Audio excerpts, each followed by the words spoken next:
साल 1961 दुनिया के इतिहास के पन्नों में सुनहरे अक्षरों में लिखा हुआ शायद कोई साल होगा तो 1961 वही साल होगा। पृथ्वी से स्पेस में जाने वाले पहले इंसानों का ग्रुप इसी साल गया था। यूरी गैगरिन 12 अप्रैल 1961 को स्पेस यात्रा करने वाले पहले एस्ट्रोनॉट्स थे। फिर इसी साल एलन शैपर्ड 5 मई 1961 को, विर्जिल ग्रिसम 21 जुलाई 1961 को, गेरमन तितोव 6 अगस्त 1961 को अंतरिक्ष यात्रा करने वाले शुरुआती अंतरिक्ष यात्री थे। 16 जनवरी 2003 के दिन नासा के कोलंबिया नाम के एक स्पेसक्राफ्ट ने अपने 7 एस्ट्रोनॉट्स के साथ अंतरिक्ष के लिए उड़ान भरी। स्पेसक्राफ्ट कोलंबिया की ये 28वीं फ्लाइट थी। 16 दिनों तक इन 7 ने स्पेस में कई एक्सपेरिमेंट किए। 1 फरवरी 2003 का दिन, वक्त आया इन सभी का पृथ्वी पर वापस लौटने का। नासा और सारे एस्ट्रोनॉट्स बहुत खुश थे, लेकिन जैसे ही स्पेसक्राफ्ट पृथ्वी के वायुमंडल में प्रवेश करने वाला था, उससे पहले ही स्पेसक्राफ्ट का पृथ्वी से संपर्क टूट गया और कुछ देर बाद पता चला कि कोलंबिया स्पेसक्राफ्ट अंतरिक्ष में ब्लास्ट हो गया। इन 7 एस्ट्रोनॉट्स में भारत की पहली अंतरिक्ष महिला कल्पना चावला भी थी। स्पेस में जाने वाले ये 7 एस्ट्रोनॉट्स और ग्राउंड पर काम करने वाले साइंटिस्ट सभी अपने कामों में एक्सपर्ट्स थे। फिर सोचने वाली बात यह है कि ये हादसा हुआ कैसे। इस टॉपिक पर आने वाली वीडियोस में बात करेंगे, तो दोस्तों बने रहिए, कुछ मिनटों तक हमारे साथ रोचक जानकारी देने वाले हैं आपको। नमस्कार और स्वागत है आप सबका द डेली डिस्पैच की इस खास वीडियो में।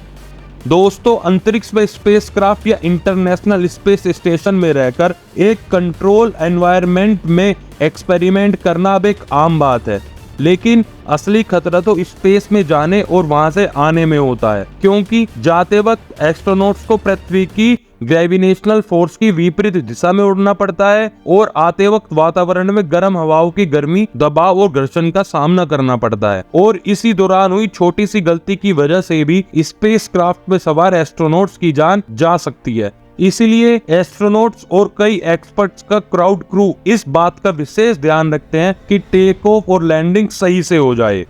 बचपन में आसमानों में उड़ते हुए रॉकेटों को देखकर सभी बच्चों को यही सपना होता है कि एक दिन मैं भी अंतरिक्ष में जाऊंगा।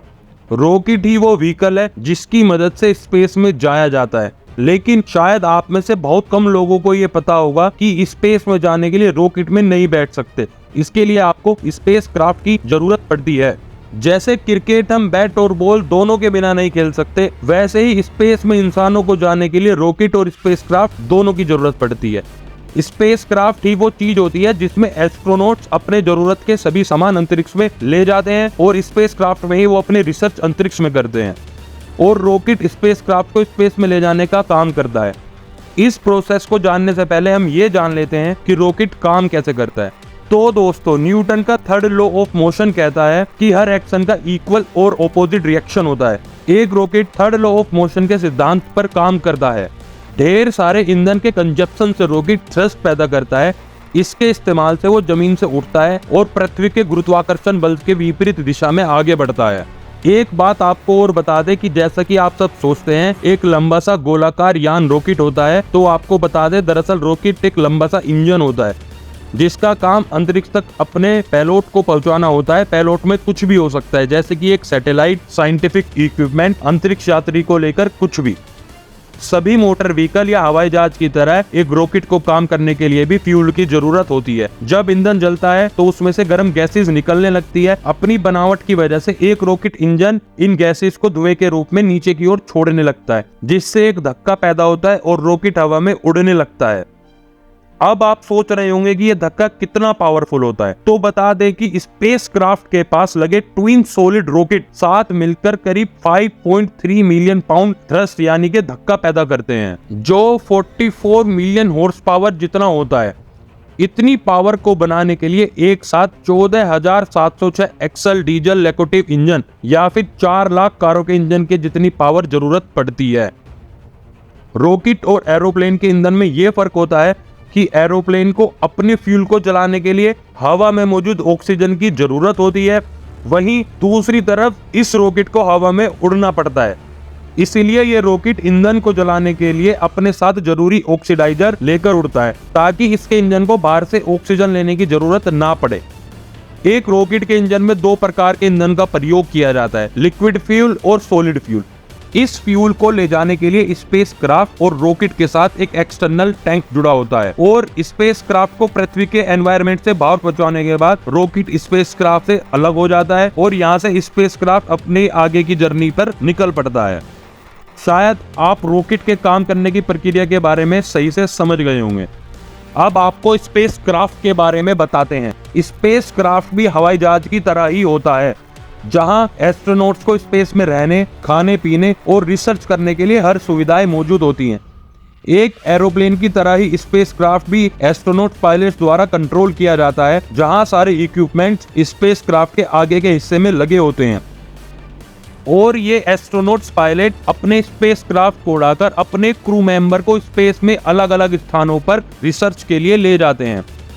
स्पेसक्राफ्ट और रॉकेट को लॉन्च के लिए जो तीसरी चीज की जरूरत होती है वो है लॉन्च पैड। लॉन्च पैड ही वो प्लेटफॉर्म होता है जहां से स्पेसक्राफ्ट को स्ट्रेट लाइन में प्रोजेक्ट किया जाता है। इस लॉन्च पैड पर रॉकेट और स्पेसक्राफ्ट के सेटअप होने के बाद नेविगेशन टीम जीपीएस की मदद से स्पेस सेंटर में बैठकर आसानी से कंट्रोल कर सकती है। सभी साइंटिस्टों का ये मानना है कि अभी वो इतनी टेक्नोलॉजी नहीं बना पाए कि स्पेसक्राफ्ट स्पेस में बहुत अधिक दूरी तक जाकर रिसर्च कर सके। इसीलिए सभी एस्ट्रोनॉट्स या स्पेसक्राफ्ट पृथ्वी के वायुमंडल से निकलकर स्पेस में पृथ्वी के आसपास ही एक्सपेरिमेंट परफॉर्म करते हैं, और कई बार स्पेसक्राफ्ट इंटरनेशनल स्पेस स्टेशन पर जाकर रुक जाते हैं, जहां हर एस्ट्रोनॉट्स अपनी रिसर्च करने में लगा होता है। अब बात आती है स्पेसक्राफ्ट की वापस धरती पर लौटने की। शायद आप में से कई लोग यही सोचते होंगे कि वापस लौटते समय भी स्पेसक्राफ्ट में रॉकेट का इस्तेमाल किया जाता होगा। जैसा कि हमने आपको पहले भी बताया है, पृथ्वी के एनवायरनमेंट से बाहर निकलते ही स्पेसक्राफ्ट से रॉकेट अलग हो जाता है। तो अब सोचने वाली बात यह है कि स्पेसक्राफ्ट वापस आते कैसे हैं। स्पेसक्राफ्ट 17,500 किलोमीटर प्रति घंटे की रफ्तार से पृथ्वी की ओर आगे बढ़ते हैं और पृथ्वी की कक्षा के चारों तरफ चक्कर काटते हुए पृथ्वी के एटमॉस्फेयर में धीरे धीरे एंट्री करते हैं। पृथ्वी के वायुमंडल में प्रवेश करते हुए स्पेसक्राफ्ट को तेज व गर्म हवाओं का सामना करना पड़ता है। ये हवाएं इतनी खतरनाक होती हैं कि इसके दबाव और घर्षण के कारण स्पेसक्राफ्ट जलकर राख भी हो सकता है। इस हीट का अंदाजा इस बात से लगाया जा सकता है कि यदि स्पेसक्राफ्ट की जगह एरोप्लेन को स्पेस से पृथ्वी के वायुमंडल में एंट्री कराई जाए तो ये सेकंडों में जलकर राख हो जाएगा। इसी हीट को कंट्रोल करने के लिए स्पेसक्राफ्ट पर एक खास तरह की हीट रेजिस्टेंस कोटिंग लगाई जाती है। जैसे जैसे ये स्पेसक्राफ्ट पृथ्वी के वायुमंडल से धरती की ओर आगे बढ़ता है, तब एस्ट्रोनॉट्स पायलट के लिए ये समय चुनौती से कम नहीं होता, क्योंकि जब स्पेसक्राफ्ट की रनवे पर लैंडिंग कराई जाती है तो एरोप्लेन की तरह ही स्पेसक्राफ्ट भी रनवे पर लैंडिंग करता है। लेकिन स्पेसक्राफ्ट की स्पीड बहुत ज्यादा होती है। हवा का प्रेशर कम करने के लिए स्पेसक्राफ्ट में पैराशूट लगे होते हैं, जिन्हें लैंडिंग के वक्त खोल दिया जाता है, जिससे रनवे पर स्पेसक्राफ्ट में स्पीड कम हो सके। तो दोस्तों, स्पेसक्राफ्ट की टेक ऑफ और लैंडिंग में कौन सी प्रक्रिया आपको ज्यादा खतरनाक लगी, कमेंट करके जरूर बताइएगा और वीडियो को लाइक कीजिएगा। ऐसी ही वीडियो और देखने के लिए हमारे चैनल को सब्सक्राइब और शेयर करना ना भूलें। धन्यवाद। जय हिंद, जय भारत।